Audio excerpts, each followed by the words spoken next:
Año 1993. Se lleva a cabo el primer evento de Ultimate Fighting Championship, más conocido como UFC, el que se vendía como el mayor evento de peleas de la historia, que buscaba responder a una pregunta: ¿cuál es el arte marcial definitiva? Durante un tiempo fue el jiu-jitsu brasileño quien se ganó dicho término de la mano de la familia Gracie, pero a medida que pasaba el tiempo los peleadores eran cada vez más completos y se especializaban en otras disciplinas, dando lugar así a lo que hoy conocemos como las artes marciales mixtas, un arte marcial que no ha dejado de evolucionar y que a día de hoy sigue creciendo a pasos agigantados. Pero lo que yo pensaba que podía ser actualmente la mejor época para las MMA puede ser a su vez la peor. En este vídeo analizaremos por qué, pese a tener la mejor generación de peleadores, este puede ser el inicio de algo malo para el deporte. Uno de los argumentos que más he visto para decir que esta es la mejor época del deporte son los últimos campeones que hemos tenido, y creo que sin duda hemos visto el nacimiento y la consolidación de 3 GOATs en 3 categorías de peso. Aunque hace poco hemos tenido varios cambios en los rankings, es innegable que de aquí han salido varios históricos. Ejemplo de esto es Alexander Pantoja, ex campeón muy infravalorado y con una trayectoria tremenda. Es cierto que siempre le ha faltado carisma, pero personalmente yo nunca me he aburrido viendo sus peleas, sobre todo en sus últimas defensas. De verdad, Pantoja tenía una aura de invencible. No veíamos a nadie capaz de arrebatarle el título. Tanto así que la única forma en la que ha perdido el título ha sido por una lesión. Ojo, no quiero decir que esto no tenga que contar ni nada por el estilo. Joshua lo derribó y al caer le destrozó el brazo. Gusto o no, fue una técnica de Joshua y ganó legalmente. Pero sí es cierto que prácticamente no hubo un enfrentamiento. Y no podemos decir que Joshua sea mejor que Alexander Pantoja. Podemos decir entonces que hemos visto el nacimiento de un histórico, que algunos lo ponen como el mejor peso mosca de la historia por encima de Demetrious Johnson, argumentando que pese a tener menos defensas de título, el talento que ha enfrentado el brasileño es mejor. Yo no estoy de acuerdo, creo que el mejor peso mosca sigue siendo Demetrious Johnson, pero sí podríamos estar ante el segundo mejor peso mosca de la historia. Ahora, alguien que sí se ha ganado el estatus del mejor de la historia en su categoría es sin duda Merab Dvalishvili, quien justamente también perdió su título en la misma cartelera que Pantoja. Joder, esta cartelera parece que estaba mantita, macho.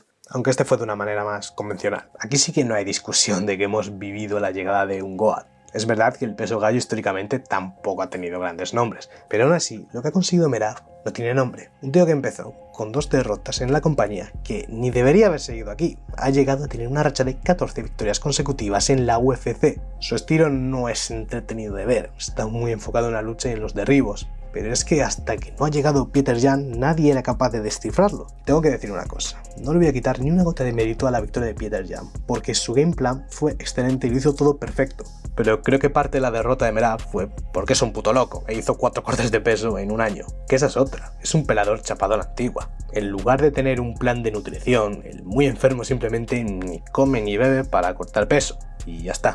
Otra cosa que le diferencia es que tampoco tiene un plan a la hora de pelear. Él sale, hace lo que sabe hacer y gana, lo cual dice mucho de lo bueno que es, la verdad.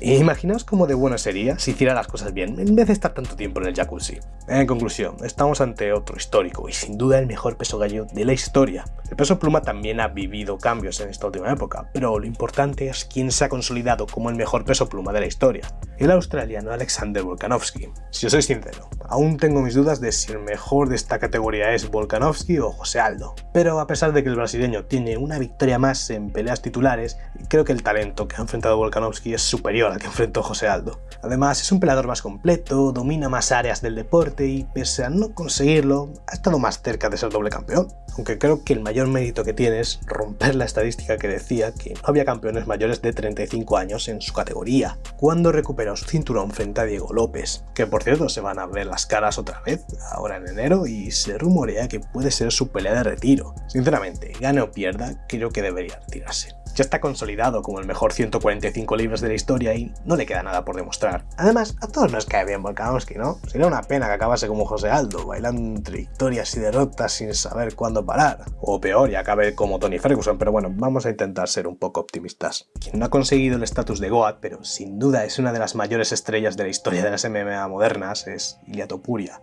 Te caiga bien o mal, es innegable que lo que ha hecho Topuria es histórico. 3 KOs consecutivos a 3 históricos del deporte, Volkanovski y Holloway en el peso pluma y Charles Oliveira en el peso ligero. Topuria representa la evolución de las MMA. Tiene la lucha, el grappling y sobre todo el boxeo para enfrentar a cualquier rival. Pero es que además hemos visto al primer doble campeón invicto de la historia y cuyos planes pasan por convertirse en el primer triple campeón de la historia. Cosa casi imposible, sí, pero creo que es quien más cerca está de conseguirlo. El único problema que tiene Topuria es su longevidad. No es que sea viejo para nada, pero sabemos que está interesado en retirarse pronto y probar suerte en el boxeo. Súmalo al parón que está teniendo ahora debido al follón legal que tiene con su mujer y bueno, sabiendo lo bien que funciona la justicia aquí en España, pues a saber cuándo vuelve. Sí, chavales, si ni este tío, que es millonario, campeón de la UFC, con esta planta y con los mejores valores que he visto nunca, no es capaz de encontrar una buena mujer, el resto estamos jodidos, no tenemos nada que hacer.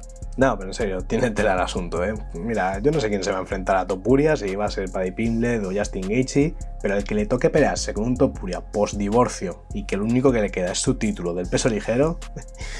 Que Dios lo tenga en su gloria. Pasando al campeón del peso welter, tenemos al segundo doble campeón de la lista con Islam Makhachev, el mejor peleador del mundo actualmente. Ya con lo que consiguió en el peso ligero, lo deja como el mejor peso ligero de la historia. Sí, por encima de Khabib. Quizás sus 4 defensas de título no fueron tan espectaculares como las 3 de Khabib, puede ser, pero el talento al que enfrentó antes de ser campeón fue mucho más duro que el que enfrentó Khabib.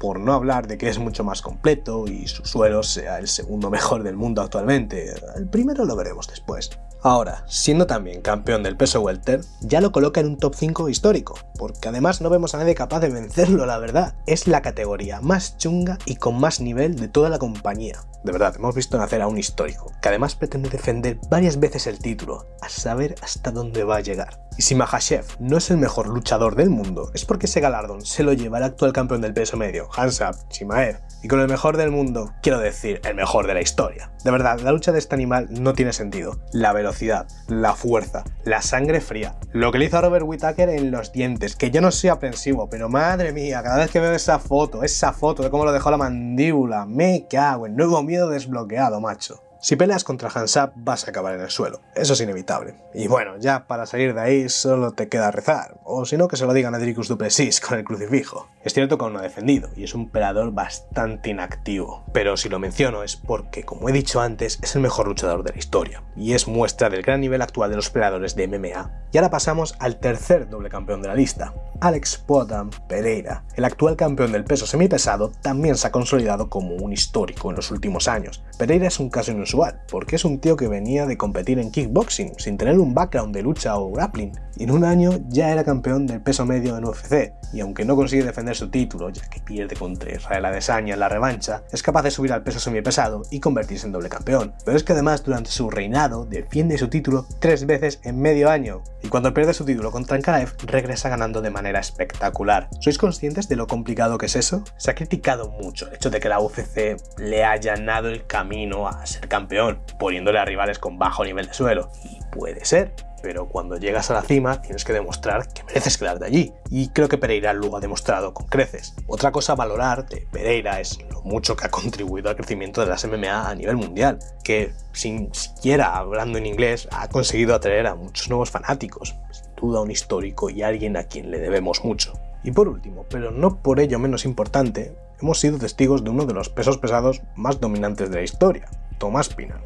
No dominante porque haya defendido mucho, pero sí por lo peligroso que es a la hora de pelear. Es un tío que todas sus victorias en la UFC, salvo una, han sido en el primer asalto. De hecho, la única derrota que ha tenido en la compañía ha sido por una lesión en la rodilla, también el primer asalto, fíjate tú, y ni siquiera lo han finalizado.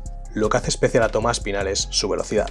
Es verdad que los pesos pesados no están en su mejor momento y la categoría está llena de obesos, pero aún así el mérito que tiene estar ahí y moverte como un peso ligero es para destacar. Lo único malo es que no lo estamos disfrutando y no parece que lo vayamos a disfrutar por mucho tiempo. Primero se tiró casi 2 años como campeón interino porque el campeón oficial Jon Jones no tuvo huevos a pelear contra él, provocando que tuviera que defender su título interino para que luego lo nombraran campeón oficial en una rueda de prensa. Jon Jones is officially retired. Tom Aspinall is the heavyweight champion of the UFC. Y por si esto no fuera suficiente, en su última pelea contra Cyril Gane, el muy tramposo le metió los dedos en los ojos, dejó a Aspinall medio ciego y ahora no sabemos cuándo va a volver. Fue muy criticado, de hecho, Tomás Pinal en la pelea por no haber querido seguir peleando. A ver, gente, no sé de qué os sorprendís. Son un francés tramposo y un inglés llorón. ¿Qué esperabais que pasara? No, pero ahora en serio, Aspinall aún no ha recuperado la visión del todo y la cosa pinta más grave de lo que parecía. Me parece que se tiene que someter ahora a una segunda operación en el ojo, lo cual es una barbaridad. Y la gente exigiéndole, ¿sabes? ¿sabes? No, es que nos hemos mal acostumbrado. Hemos visto a Michael Bisping, a Sarah Bullock, que pelean sin un ojo y nos pensamos aquí que fácil, ¿eh? Pero bueno, aunque nos hayamos perdido parte de su prime, el inglés tiene solo 32 años y los pesos pesados suelen ser mucho más longevos que otros peleadores. Así que si se recupera pronto y vuelve, pues podemos estar ante un potencial GOAT del peso pesado. Aunque como he dicho, la cosa no pinta bien. Y bueno, creo que esta camada de campeones no ha estado nada mal, ¿no? Es verdad que hay 2 ex campeones, pero el legado que han dejado no es moco de pavo. Y esto no ha acabado aquí. Si hay 2 peleadores que son capaces de recuperar su título este año, yo creo que de verdad son Merab y Pantoja. De verdad os lo digo. Otra cosa, en toda la historia de la UFC han habido 11 dobles campeones y estos 2 últimos años hemos tenido a 3 de ellos. Es posible que fácilmente hayamos tenido la mejor camada de campeones, en general me refiero. O sea, es que mirad, 3 dobles campeones, 3 GOATs en su división y varios con el potencial de llegar a serlo. O sea, wow. ¿Qué quiero decir con esto? Pues que esta es la época de mayor talento en la historia de las MMA. Y es como debería ser, ya que este es un deporte relativamente joven y no para de evolucionar.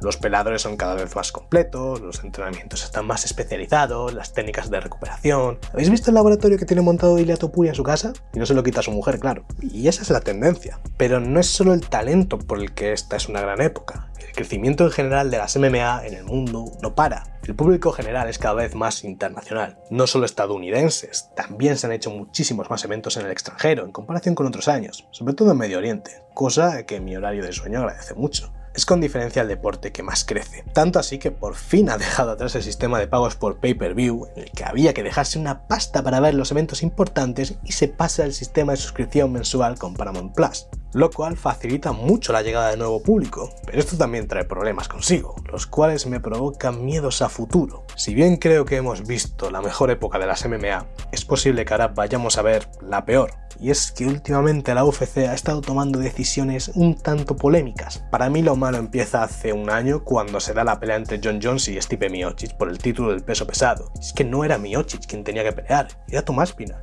campeón interino en ese momento. Sé que la pelea ya estaba programada de antes que Aspinall fuera campeón interino. De hecho, el cinturón interino se crea precisamente por una lesión de Jon Jones. Mi pregunta es, ¿para qué haces un interino si luego no lo vas a poner contra el campeón? ¿Para no dejar parada la división? Para eso, despoja a Jon Jones del título y hace una pelea por él. A Jon Jones le han quitado el título varias veces. ¿Por una más? Lo que no puede ser es que hagas defender su título a un campeón interino, rompiendo tus propias reglas. Pero fue Jon Jones el que no quiso pelear contra Tom Aspinall y se retiró. Sí, pero la última palabra la tiene la compañía. Esto fue decisión de la UFC, que no se os olvide. Son ellos quienes han cargado la división del peso pesado. El problema aquí es que la UFC cada vez tiende más a priorizar el espectáculo frente a la deportividad. Es verdad, esto ya se ha hecho antes. A Pereira le pusieron a pelear contra Kyle Rountree cuando este era el número 8 del ranking del semipesado. Pero esta era la tercera defensa de título del brasileño en un año. Y además estaba salvando una cartelera en la que nadie quería pelear. Así que normalmente se puede justificar. Lo que no tiene justificación es la pelea entre Paddy Pimblett y Justin Gaethje por el título interino del peso ligero, siendo Arman Tsarukyan el que debería pelear. Y aunque creo que Tsarukyan se ha buscado todo esto él solo, es innegable que deportivamente hablando esto no tiene sentido. A mí no me gusta el boxeo, lo respeto, pero no me gusta. Y uno de los motivos son las peleas más propias de un espectáculo que de un deporte. Y en ese sentido, las MMA siempre han estado por encima. El deporte en Estados Unidos se vive diferente comparado con el resto del mundo. Creo que el mejor ejemplo es el baloncesto. El fanático promedio de la NBA valora más los highlights, los tiros desde el centro del campo, el trash talk, la figura de un jugador por encima del equipo. Pero en la liga andesa, por ejemplo, gusta más la competitividad, mejores jugadas, el juego en equipo, no tanto estrellas individuales. Digamos que se disfruta más de la esencia del deporte, pues en las MMA parece que se está perdiendo esa esencia. El contrato con Paramount es un arma de doble filo. Me alegra que ahora las MMA sean más accesibles al público general. Me alegra que ahora los peleadores puedan cobrar más, pero quizá el querer contentar demasiado a quien pone el dinero puede dañar el deporte. También me preocupa que los campeones le quiten valor a sus propios títulos buscando el doble campeonato. Asaf Chimaev ya quiere subir al peso semipesado sin haber defendido su título de peso medio, y esto resta valor al título. Joder, Ilia Topuria por lo menos defendió una vez en el peso pluma antes de subir al peso ligero. Ya me pareció poco, la verdad. Es cierto que ahora la UFC te obliga a dejar vacante el título si quieres subir, pero no me parece la mejor solución. Quizás deberían obligar a los peleadores a defender un mínimo de veces antes de subir de división, o no darles la oportunidad titular directamente y que se la tengan que ganar contra alguien del top. Pero bueno, no quiero terminar el vídeo con mal sabor de boca. Si a mí me dices que las cosas se quedan así para siempre, haciendo estas peleas titulares de vez en cuando sin perder la deportividad, yo te lo firmo, la verdad. Espero equivocarme con lo que he dicho y que las cosas no vayan a más, porque de verdad no me gustaría para nada ver cómo las MMA se degradan al nivel del boxeo, en el que los cinturones no valen nada y que vale más tu personalidad que tu talento. Pero bueno, yo no soy vidente, yo no veo el futuro, lógicamente, casi no veo de lejos, pues imagínate cómo para ver el futuro. No digo que esto vaya a pasar. Creo que mientras tengamos a alguien como Dana White, que de hecho está interesado en añadir esa deportividad en el boxeo, yo creo que mientras este tío siga aquí en las MMA, todo va a ir más o menos bien. Pero bueno, ¿vosotros qué pensáis? ¿Creéis que estos son solo problemas puntuales o que poco a poco esto será lo común? Poco más que añadir, gente. Así son las cosas y así os las he contado. Dejad vuestro me gusta, suscribiros para ver más y nos vemos en la próxima.